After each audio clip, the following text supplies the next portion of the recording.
Hello, Kim and Gus here. We're going to talk about the couple that filed a civil lawsuit against Tim Ballard. Now, the couple are going by AA and FT. So that was AA and FT. Not their real initials, just what they're going by for the lawsuits. And I'm going to read to you the actual complaints, their statements.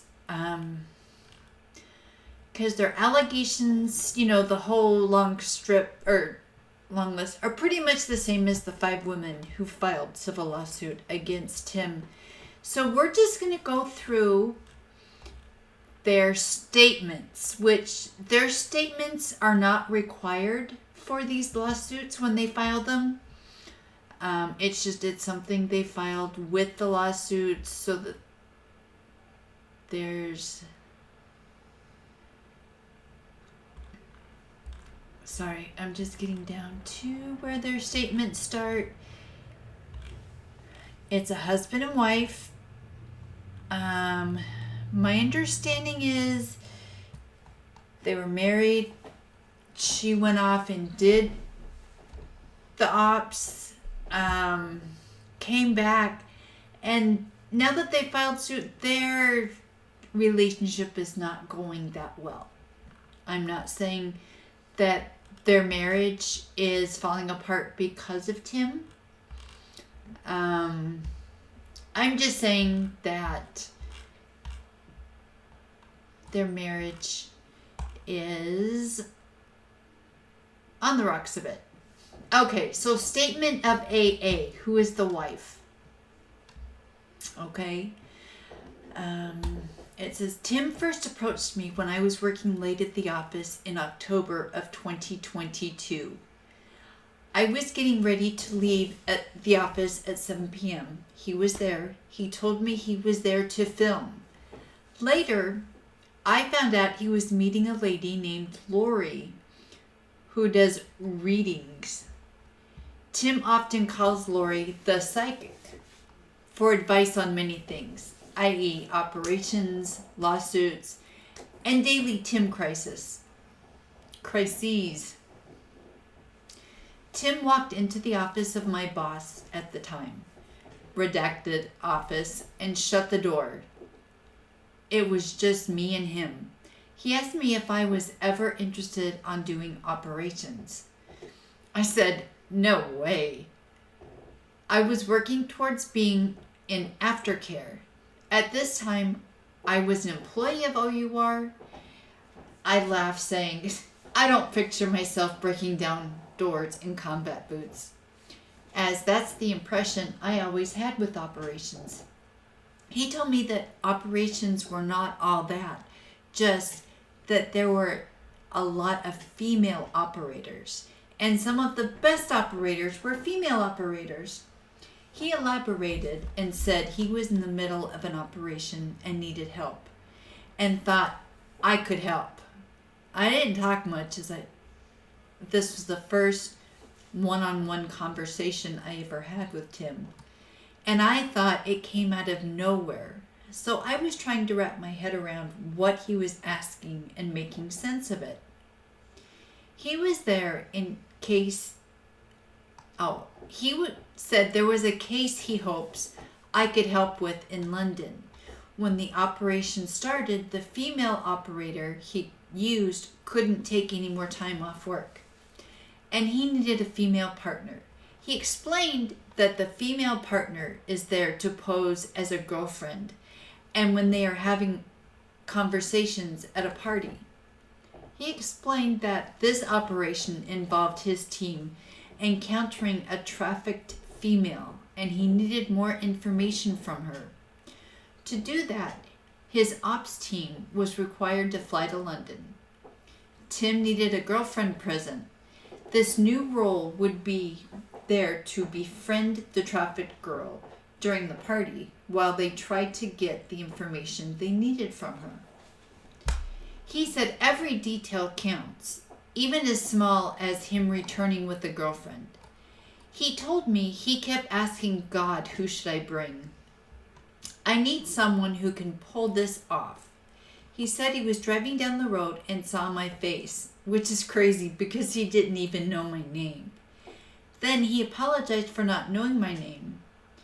Dimitri, his bodyguard, opened the door, cluing Tim in to get on with it so that he could move along. Tim asked for my number, and then I went home. The following day, Tim called me and asked if I could fly to San Clemente, California for an ops training. It was the same time that the board meeting was happening. I told him yes. He told me repeatedly that all this needed to be a secret and it was essential to ops. Was on the down low. I didn't find that weird as no one at our OUR talked about operations. It was all very secretive. When I got to California, Dimitri picked me up. Dimitri and I got some lunch and he checked me into the hotel I was staying in. I remember Dimitri asked, "So why did Tim fly you out here?" I told him, honestly, I don't know how to answer that. Tim told me not to tell anyone or anything, so the next few things were going through my mind already. 1, is this a test?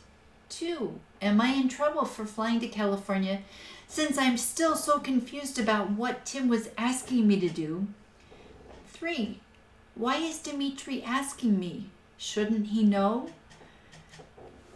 Looking back, I can tell now that Dimitri's response was clearer than he was. Excuse me, let me restart that after I take a drink of water.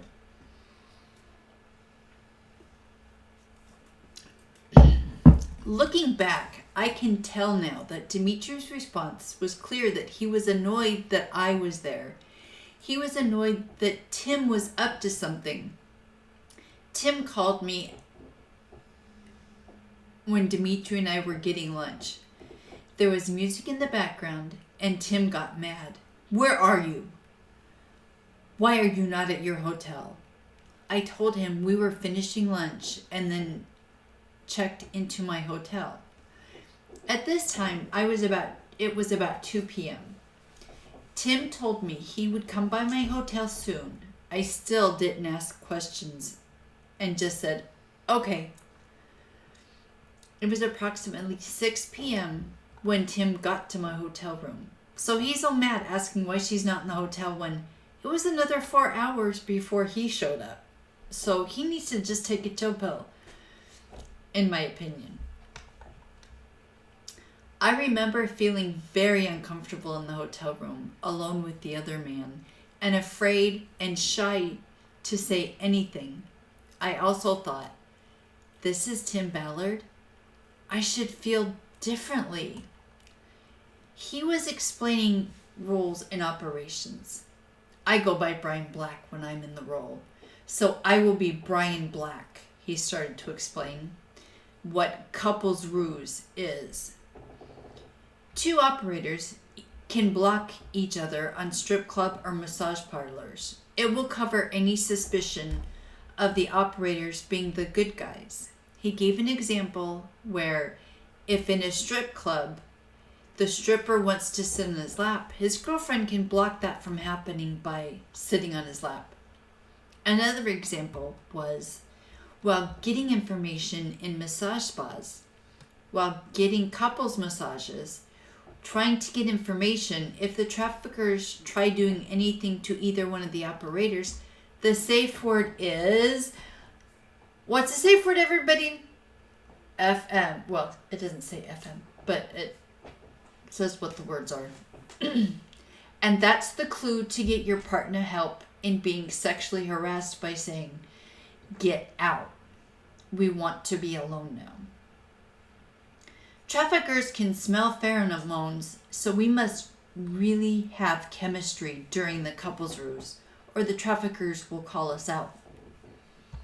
Kind of strange they can smell pheromones, but that's not the first time Tim's told an operator that. Tim said he had rules that there is no kissing or touching private parts if he ever does a couple ruse with anyone. I remember saying, Is HR going to pop out of the closet? During the whole conversation, because he didn't say anything of this to me before I got to California. And I couldn't believe what I was hearing. The role he asked me to play still needed to be clarified. I was led to believe I was helping with the case in London, but not in the context of a couple's ruse in that way. That differs from how it was explained to me in the Utah office. Essentially, Tim wanted me to befriend a girl they were trying to save in London that they had already found and believed she was trafficked out of North Korea. Tim continued to talk about chakras and tantric massages, and it was all very confusing. But I just wanted to help however I could. You know, Tim really takes advantage with the women of saying, oh, it's to help the children. Oh, it's to help other trafficked women. He plays on their sympathy. He's such...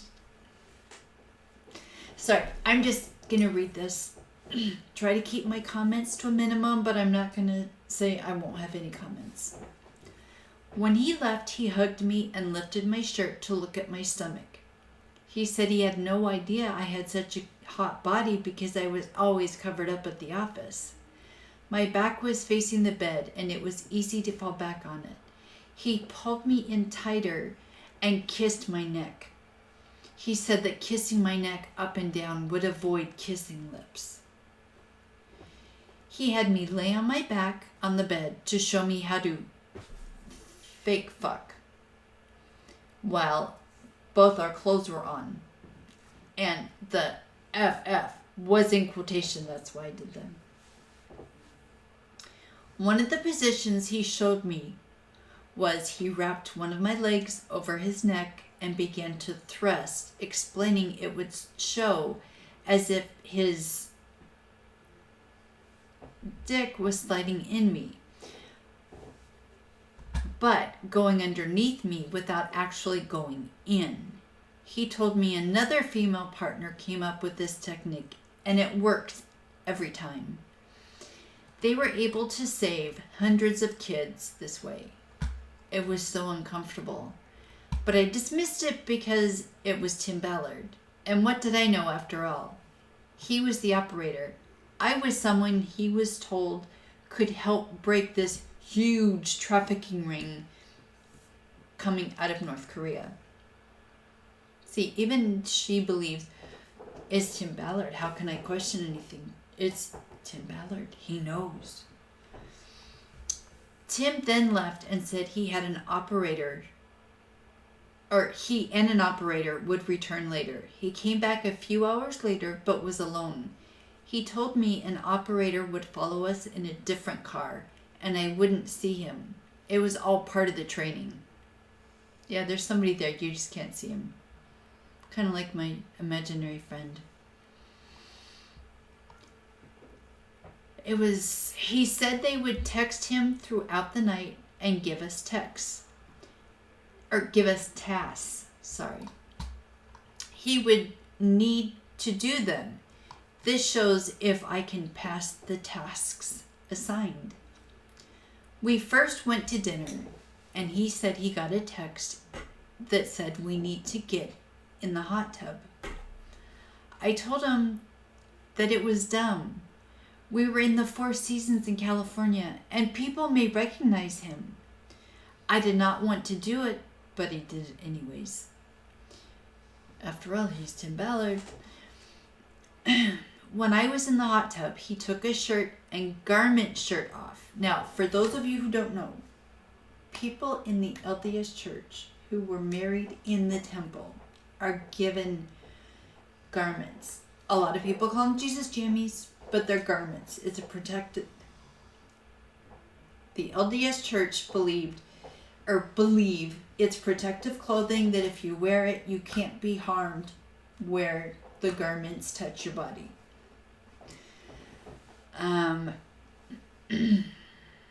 took his garment shirt off and mentioned he sees angels all around. And that isn't wrong. Afterward, he took me back to the hotel and I went to bed, and he returned to his uncle's house where he was staying. Tim instructed me to keep this information, tactics, or events private from anyone else. The next day, he was in board meetings most of the day. I was doing strength training with Matt Cooper, which consisted of nothing unusual, just workouts on the beach. We ate dinner at Tim's uncle's house that night. I went back to my hotel room alone and flew home the following day. Now remember, AA is married. So what Tim is having her do, even though Tim is also married, AA wasn't apprised of any of this before she left for California, and she is married.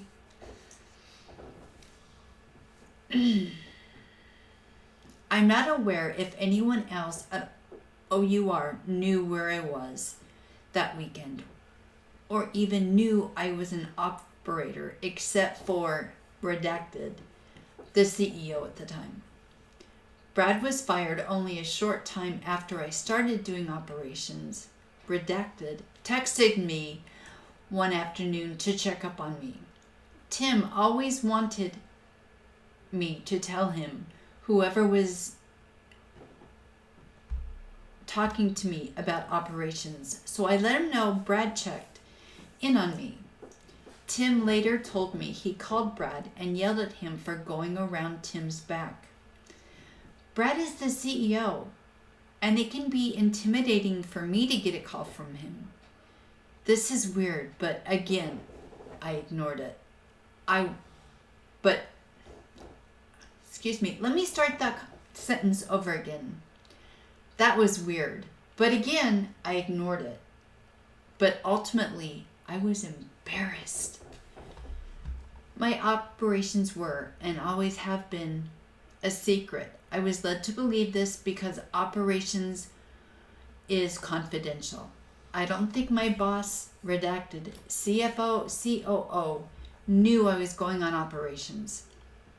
I was not allowed to discuss it with him or tell him. This made my job very difficult. I was in all day-to-day business operations and projects. Then at night and weekends, Tim had me doing the Tim Ballard brand, traveling abroad for operations. I didn't get any additional pay and did not expect or asked, or I did not expect or ask, as that was not where my heart was. But I felt Tim was putting me in unfair situations, and I couldn't voice it because he was the founder of OUR and must have good intentions. One day you will make lots of money, he would always say. If I would start to bring up any compensation relief, which was never my goal to do so.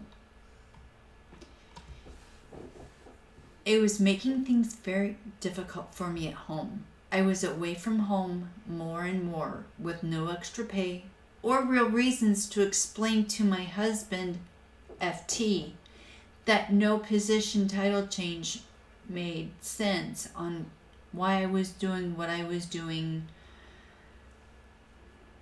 Let me start that over. I think I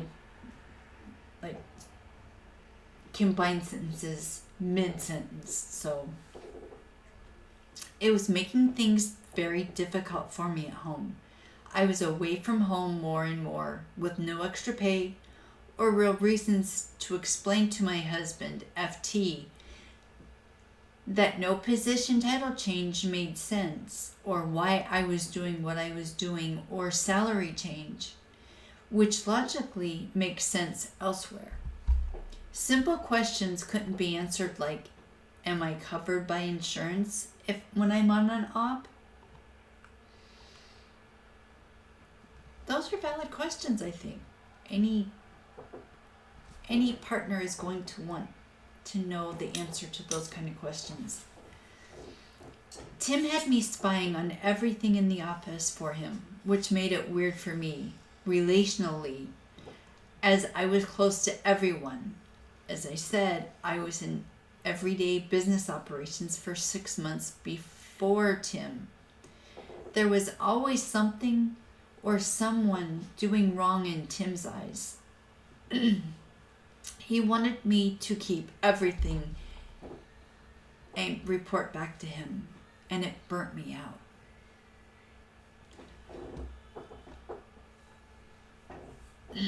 Okay, let me take a drink here before we get on to the next.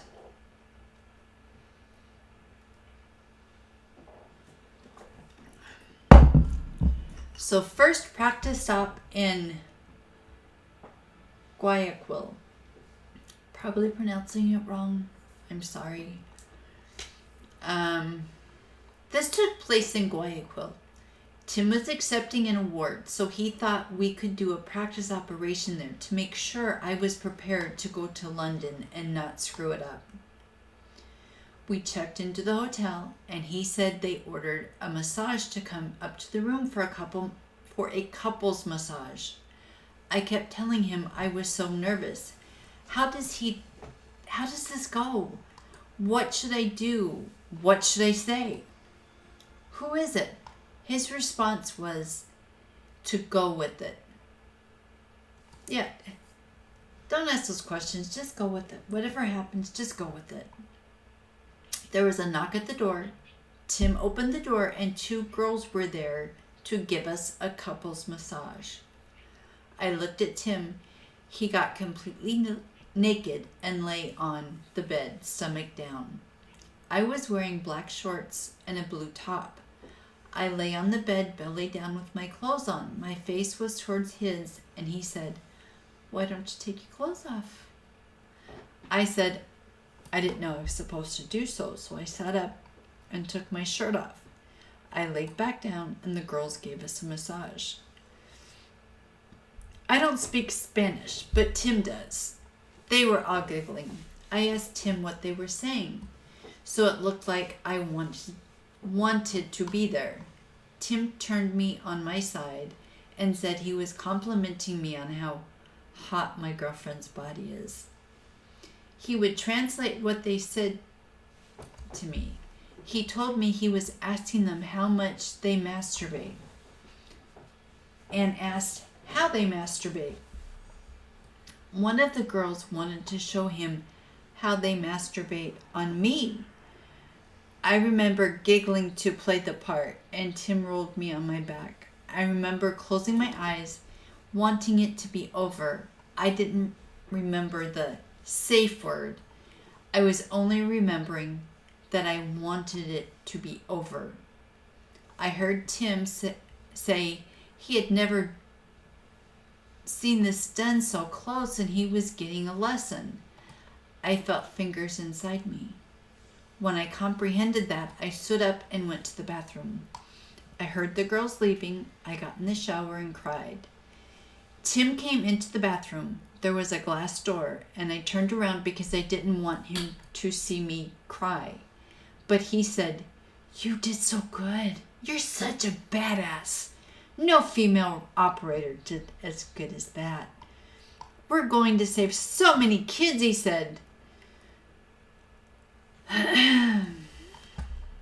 Yeah, I just got digitally raped, and that's gonna save kids. He said he got a name from them that will provide kids, and I should not be sad or feel guilty about anything because we would not have gotten the trafficker's name if I didn't do any of that. None of it made sense. I remember feeling so disgusted with myself, shoving all of it away because I just wanted to help, and I thought this is how operations work.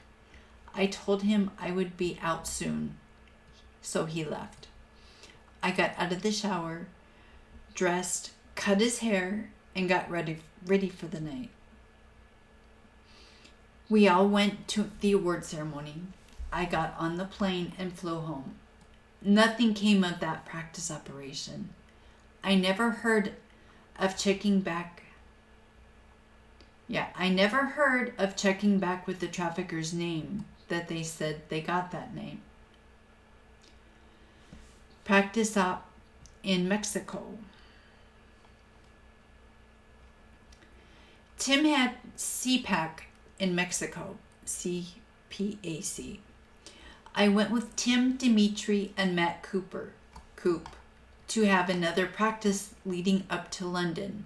Mind you, in between these practice operations, the text messages and constant reminders of how important it is to keep everything a secret were a continual reminder.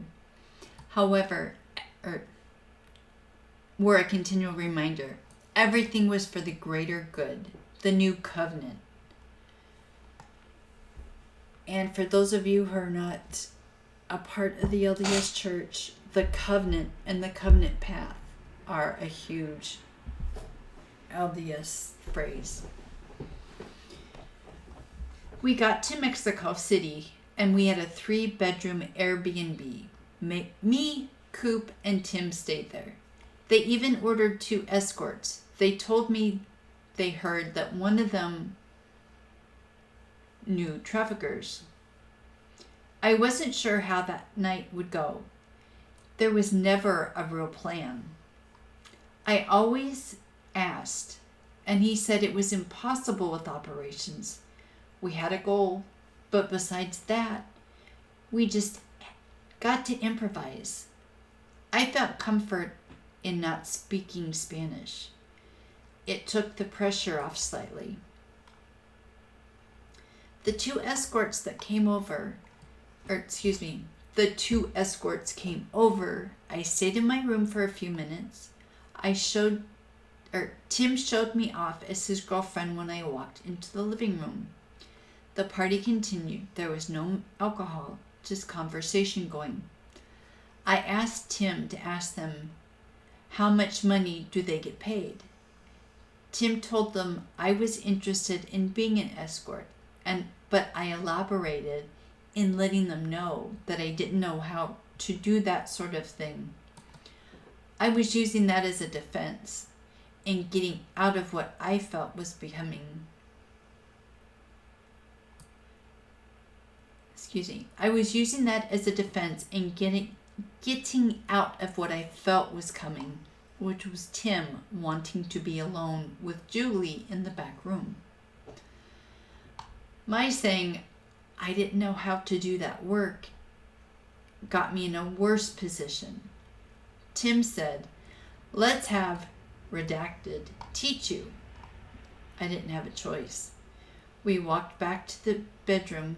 Tim lay in the bed and Julie got completely naked. Excuse me, my tongue's getting a little tied.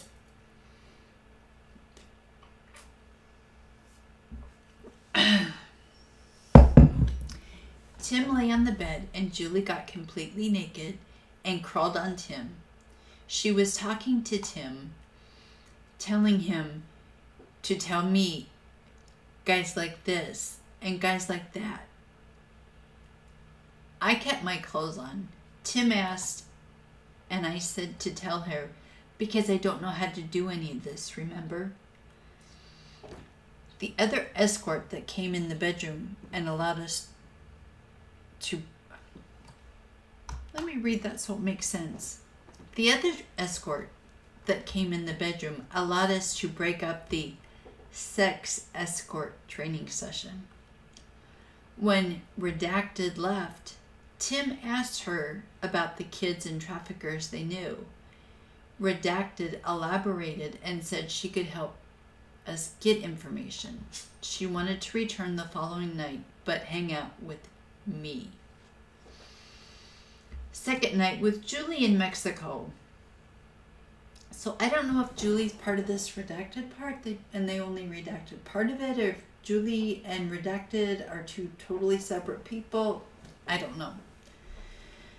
So that night, it was just me and Redacted. I elaborated on the character as the girlfriend, one wanting to become an escort, just asking her questions. becoming friends, but ultimately seeing if I could get any information about the traffickers she allegedly knew. As I talked to her, I told her I owed Tim, a lot of money, so I needed to become an escort like her. How do I do it? She told me I needed to get in these groups, and that to do that I needed to provide boudoir photos. She also said she could provide kids sold in these groups on WhatsApp. Just my own personal, I've never trusted WhatsApp. I had a job one time working from home where the company required I have WhatsApp on my phone, and I'm like, yeah, I don't think so. So that job didn't last very long because I don't trust WhatsApp. And for things like this, I could get in these groups and meet the traffickers. If I provided boudoir photos myself, Tim was all for the pictures being done. I got the pictures of myself and sent them to Julie. Julie sent them on to her WhatsApp group. WhatsApp groups. The London op. Finally, she's going on the operation she was supposed to go on, not just training operations. By the time London was here, Tim had me looking online at escorts anywhere we went, wanting me to order them for the night in hopes we could get any information on trafficked kids. He was convinced the new way to find trafficked kids was through escorts. Tim had made my profile pages with the escort agency ads with my boudoir photos. He had me book escorts for every night we were in London. 2 escorts came one night. He told me to wait down at the bar for 20 minutes. When I got upstairs, they had just gotten out of the shower. The girls were surprised that I came, so they left. I was relieved. The next night, another escort came. He told me to wait downstairs in the bar for 20 minutes. I was downstairs with Coop and told him, I don't feel this is right. I don't know much about operations, but why must he be alone with escorts? I walked upstairs. Tim was in a robe on the bed with the escort. I walked over to the escort and started talking to her like she was a friend, which ultimately killed the mood. I befriended her, as this was my role for the London op. So I felt good enough to do that instead of engaging in anything sexual. And I did not have anything in me. Okay, now we're on to the real op in London. We had one big suite and hotel rooms. The big suite is where the party is going to take place. The objective of this operation was to get additional information from this girl to confirm she is currently getting trafficked. To do that, we also needed to order her through her agency. So we did that, and she met with Coop at his hotel room. Tim came and I came in. I was introduced as his girlfriend. He talked about chakras and tantric massages. He was explaining where the chakras were. He had me straddle on his lap, and he was demonstrating what each chakra was on me. Then he said we were going to take a shower. It was almost a production. We walked to the bathroom, he turned on the shower, and he made sex noises so that the escort would think they were having sex. To make the individual think that we were having sex in the shower, we got out and walked upstairs to the party to get the information needed.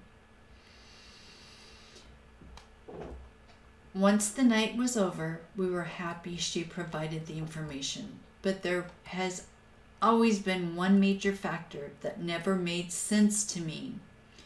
Why did I need all these practice ops including things that didn't come close to what he had me do before London, for London to be a success. Okay, now we're on to Mexico City. Julia. Excuse me.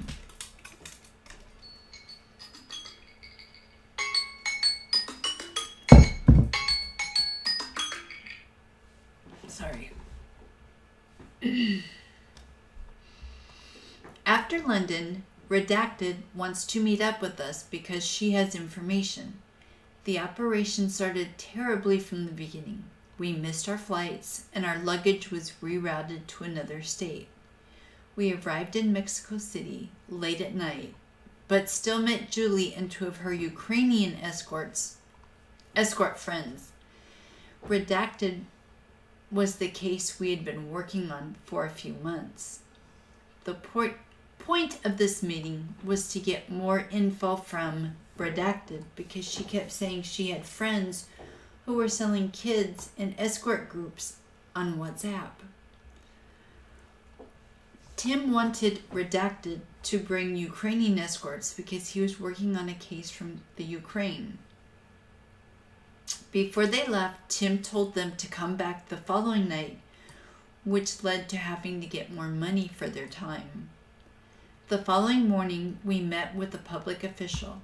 I left the meeting early to see if our bags were back at the hotel and to withdraw more pesos to pay for Redacted and two Russian girls while Tim and Matt Osborne stayed at the meeting. When Tim and Matt were on their way to the hotel we were staying at, I told them I would be late due to traffic. I was already texting Redacted, letting her know to go to the bar to buy time, so Tim and Matt didn't need to be alone with them in the room. I was under the impression any op would start once all the pieces were in place. When I got to the hotel, the girls, Tim and Matt Osborne, were already in the hotel room. Tim and Redacted were on their way down, alone to the hot tub. The three of us crossed paths as I was getting off the elevator. They were getting on the elevator to go down to the hot tub. I was taken aback by the situation they created for the whole day, and I was disgusted. I remember testing Tim with this statement, "I will come," and he said it was just the two of them going. I shared this because it debunks the couple's ruse.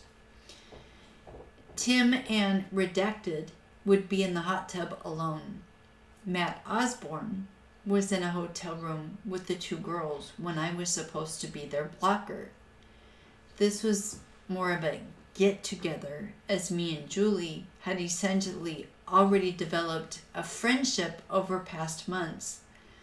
Still, I thought I shouldn't voice this with the bit of experience I have in operations. We had 2 rooms and 1 suite where we were all meeting. 1 regular room right next door. Matt Osborne was in the suite with the other 2 girls, and I was too upset to go in there for various reasons. I had been alone in Mexico City trying to get pesos out for Tim. We met with a potential trafficker the night before in the hotel we were staying at. The op started without all things in place, as discussed. All of my personal information was being exposed via the front desk. Therefore, the TV was on when I entered the room because they were ordering room service and playing music. My actual name was on the TV, not my undercover name. These women came over with the impression they were being paid for sex, but I believed we were paying them for information. I believed we had the plan in place, so sex wouldn't be involved. Tim going off alone with 1 escort was so unnecessary. That debunked the couple's ruse. After seeing Tim go to the hot tub with the escort alone, I walked into the regular hotel room to regroup. I texted Matt Osborne to let him know I was back, and he asked me to give him 5 more minutes. I thought that was strange. I chose to dismiss, thinking he was just in conversation getting information. When 5 minutes was up, I knocked on the door. Matt had makeup on his face, leading me to believe he'd been kissing one of the girls. Shortly after I arrived in the room, Matt got a text from Tim. Tim asked if we could all leave the room because he and Redacted were on their way up from the hot tub, so he needed a little longer with her. So Matt, the 2 girls, and I went to the restaurant downstairs. It was approximately 30 minutes when Tim texted Matt and said they were all done and we could come up. We all got upstairs. Tim had a robe on, and the shower glass doors had water on them, and her bathing suit was on the floor by the window. Matt Osborne left almost right away. I talked with the girls for about 10 minutes until they all left. Tim told me immediately that he found himself in a tricky spot. I remember listening to this with disgust.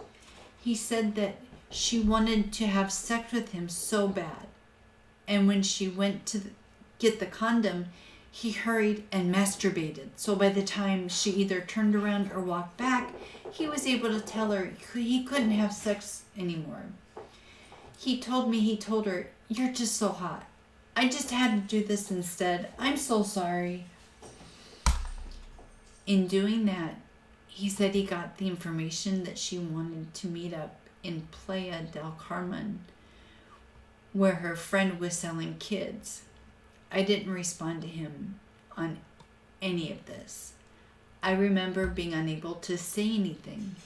After a couple of awkward seconds of silence, he got an ignorant and rude attitude. I remember he said to the effect that I should be grateful because he had just had to sacrifice needing to do something like that to get that information from Julie. I also remember feeling bad because we weren't there, and the plan was to try and get information from her differently. I didn't deliver it though, so I was grateful he got the news. So hopefully we can save kids now. He then elaborated on how much he has lost and sacrificed, and I now remember feeling bad for accusing him of doing something wrong or judging him, leading me to ignore and forget that this happened until now. Okay.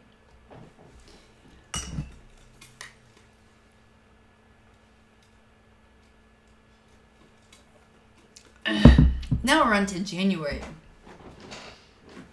I told Tim he needed a team of people to rally around him to help with how busy his life is. He needs more employees. I suggested 2 individuals that I already knew from the office. These individuals had been with OUR since the beginning, and I thought he could trust them no matter what. He created a department called Founders Group. They had a kickoff meeting in our Miami office over the weekend in January. When he returned, he told me he would take one of the individuals on the upcoming operation. I told him I did not think it was a good idea, but Tim knows best. He works off instincts, and that's that. The operation he was taking her on was the takedown of a 3-year process finally ending. It was also strange taking someone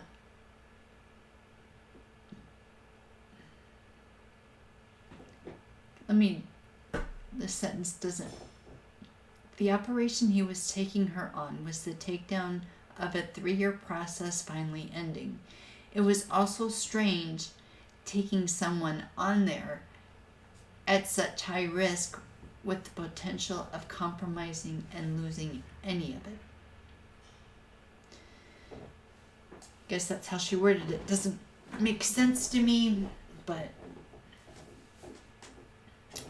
I was going to Mexico 2 days earlier to finish the redacted operation with 2 other operators. I was going to see Tim with this other individual for just 1 day before I went home. They went on to start their operation. Tim and this individual arrived at the safe house alone, which implied they traveled alone to Playa del Carmen, where we were all staying. I was checking in with Tim's new female partner, and she seemed good. Tim did the final meeting, and Julie and me, nothing came of this. Fast forward to mid-March. Tim, myself, and our OUR department team were in Miami for a speaking fundraising event and gala. Tim always liked the time when we were traveling, so he pulled a list of escorts near the area, and he wanted to do some bodyguard tactics. There were 2 other operators as well to help with this operation and accompany Tim's security. We rented a 3-bedroom condo and 1 other condo in the same building. Right before the speaking event, Tim got a call informing him that his lawyer, Brent Andrewson, was flying to Miami to inform him that the individual he brought to Mexico in February had filed a complaint. He wanted to be with him personally to tell him the news. Tim was so upset, dry heaving and throwing up.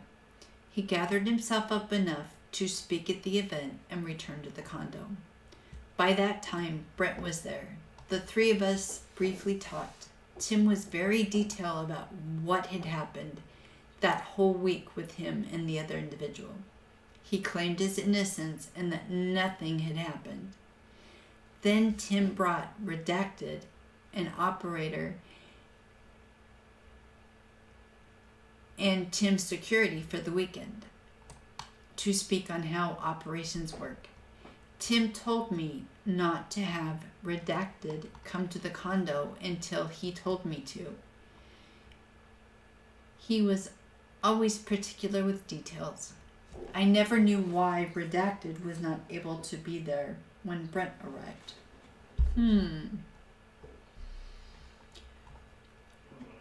Brent put Tim's mind at ease, letting him know that they would do an investigation so they were covered if anything came back in the future. They could say they performed an investigation and Tim was innocent, which makes sense. Once back in Utah,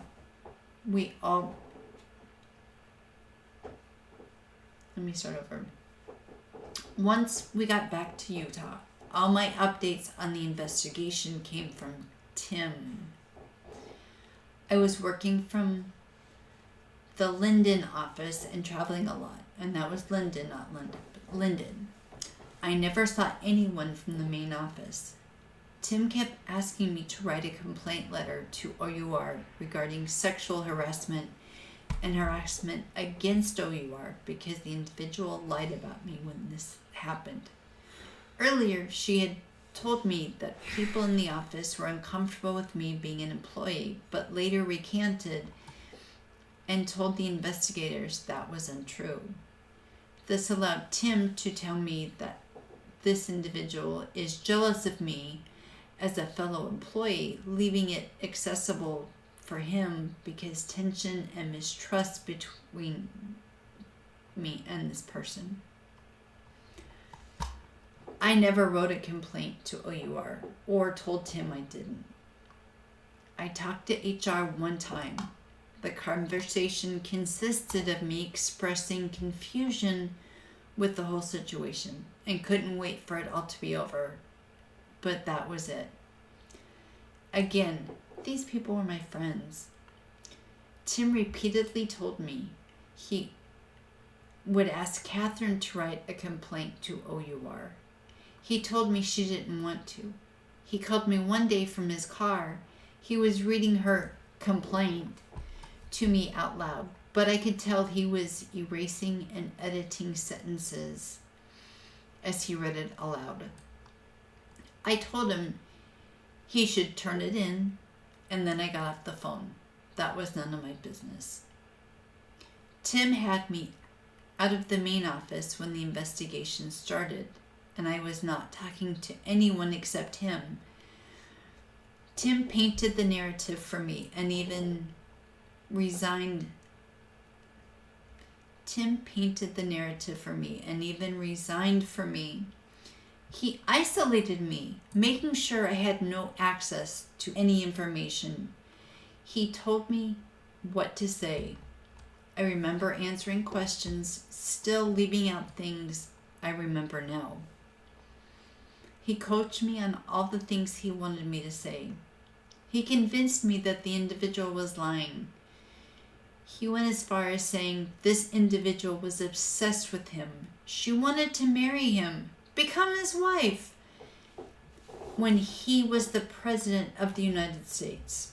I wonder if this comes from when he received his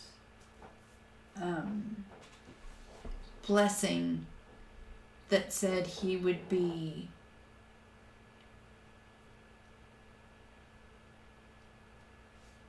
the senator from Utah, an apostle of the church, and president of the U.S. Oh, we haven't covered that, but that is coming up. Not so much in this episode, but I can see why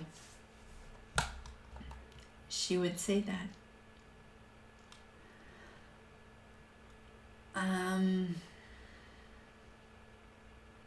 And physically hurt Catherine. Now, Catherine is Tim's wife. He told me she was trying to put cookies on his doorstep to poison Catherine. He painted her out to be this crazy person who became obsessed with him during an operation, and he couldn't escape her. He said, all we did was hold hands. I knew if I elaborated on anything in my interview, it could ruin OUR. All operations would stop. No kids would be saved. It came time for my interview with the investigator in charge of the case. That day, Tim called me all day. He wanted to meet me before to ensure I was prepped. I never did. He was constantly repeating, no drinking on ops, no kissing or touching private parts, over and over and over. I remember telling him, I don't need coaching. As I would say, I stuck to the narrative Tim painted for me. Now we're on to February of 2023. By this time, I'm an undercover operator and employee. I understood that my boss, redacted, and HR finally knew I was doing ops. OUR and Tim thought it made sense to move me to be only with Tim, since I do operations, have been doing tasks already for Tim. I was hesitant but hopeful for a simpler schedule and much better work-life balance, which had greatly affected my marriage at home. Between travel and being at Tim's London office, I was not at the main office that much. Tim was sorting out issues between himself and OUR. I was getting all my updates through Tim and no one else. I slowly lost all contact with everyone at OUR as I was just busy with everything Tim. Koreatown, California, December of 2023 through July of 2023. So December 2023 through July of 2023. Tim said he was getting intel from spas coming out of Koreatown. So we made a couple of trips there and visited some spas to see if there was anything we could come across. We walked into the spa and asked for a couple's massage. They didn't do them, so we ordered one for me. Tim said he would wait for me in the waiting area. The spa was tiny, 3 rooms and the waiting room. It was all close enough to where I could hear everything happening. I went into the room, undressed, got under the covers, and lay on my stomach. The girl came in to massage me. I could hear Tim talking to the other girls at the front desk, which kept me at ease. I asked the girl a couple of questions, but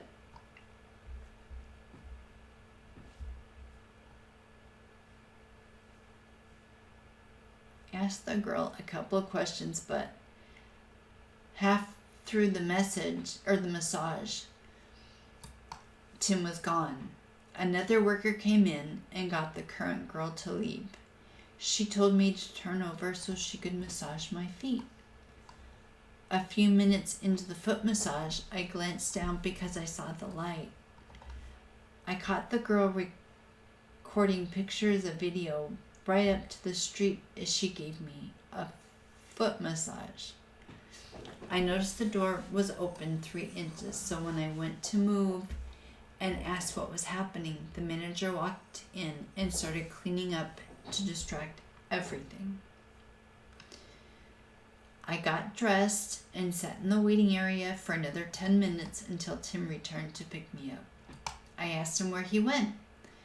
I was upset because he never was supposed to leave me alone, and he told me he went to find more spas.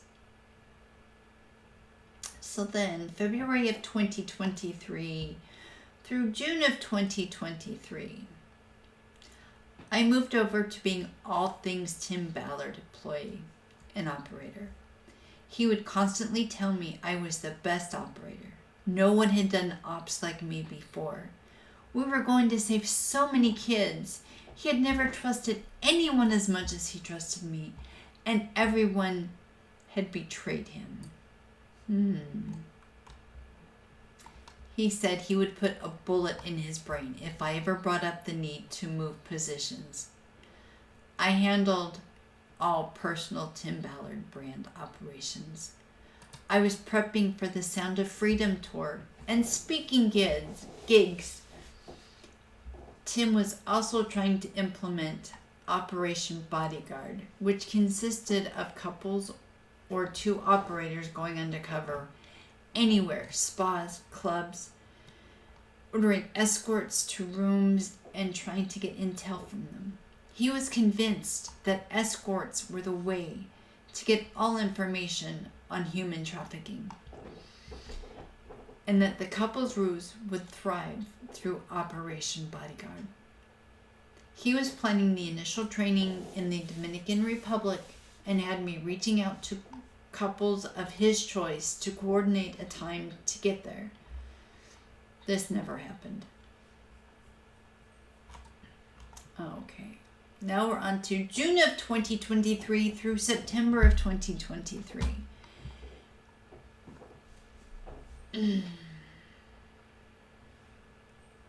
Okay. Tim was telling people he resigned from OUR because there would be a conflict with Sound of Freedom, and he wanted to start the Spear Fund. I always felt weird about this because I was with him on June 9th when he got his termination letter from OUR's board members and OUR. He never gave me clear information. Now, if I'm not mistaken, it's in May of 2023 when he resigned. I could be wrong if she's saying she was there when he got his letter in June. I was thinking it was May he resigned. He kept me so busy with tasks.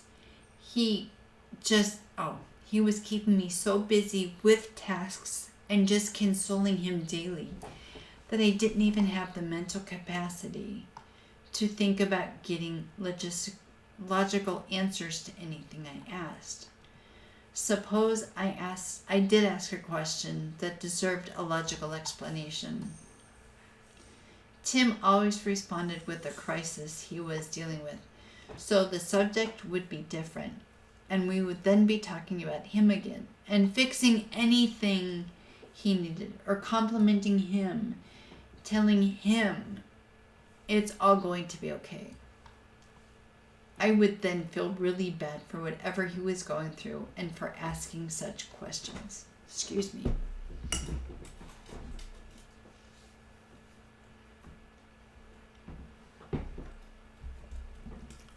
I'm going to have to break this into 2 parts.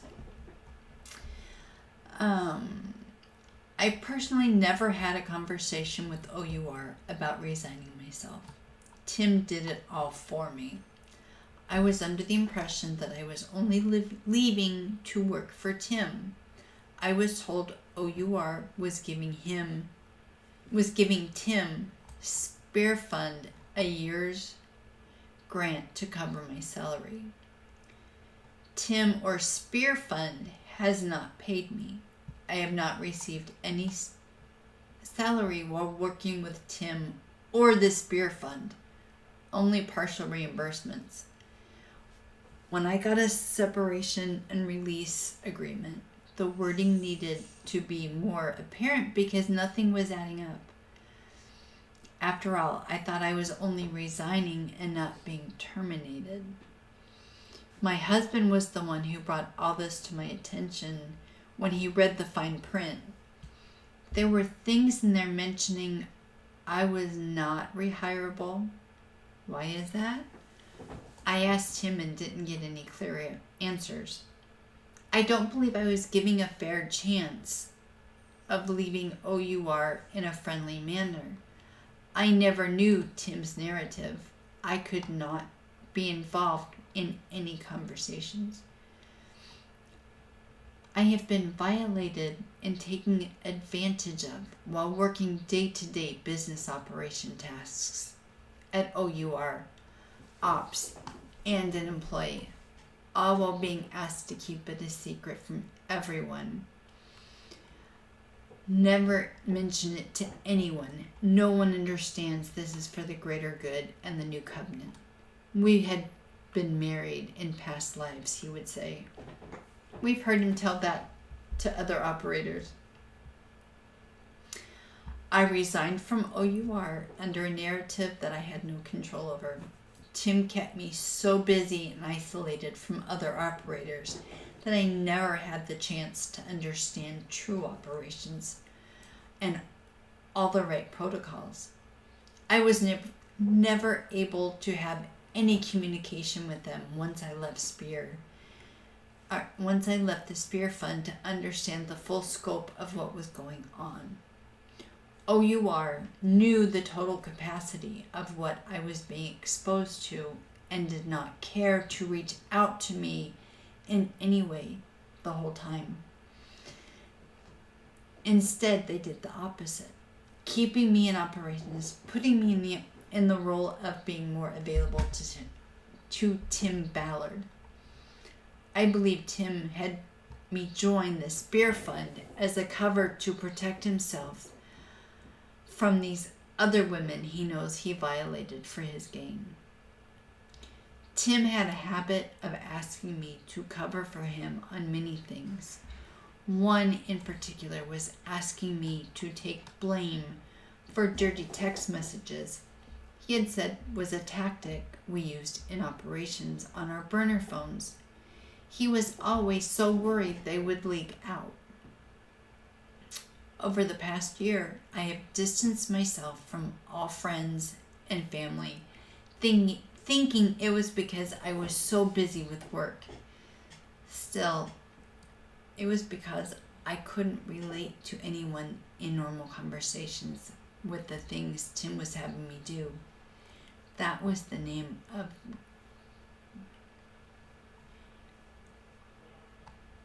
that this was in the name of God through revelations and saving children.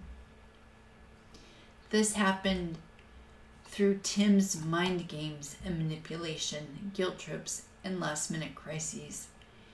when I could speak my mind. I felt I needed to clean up all of Tim's crises that he would throw at me, even when it would supersede my family and personal life. Working for Tim has cost me relationships, my marriage relationship, and time away from my family for 1 year. I have burned bridges for this man without knowing it. I have gone into debt for him. And when I would bring it up, it always would come back to a personal crisis Tim was going through.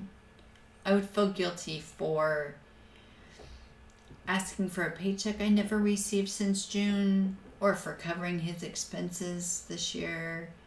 Since I resigned, I've been able to breathe and realize this was all mind games and manipulation for his personal gain that I will never understand.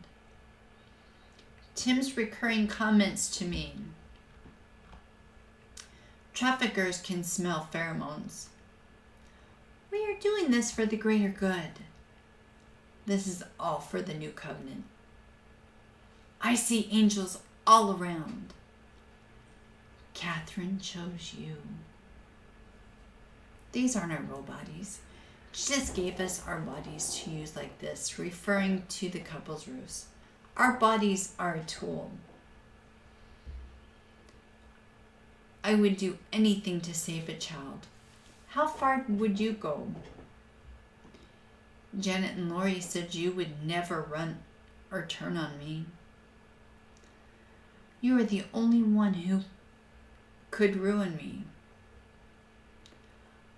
I wanted to put a bullet in my brain before you.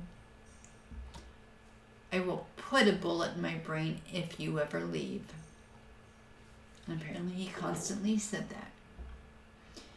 So that's everything that AA had to say. I'll do another video in just a little bit on everything that FT has to say. AA had a lot to say. So we will talk to you later. You have a great night. Bye.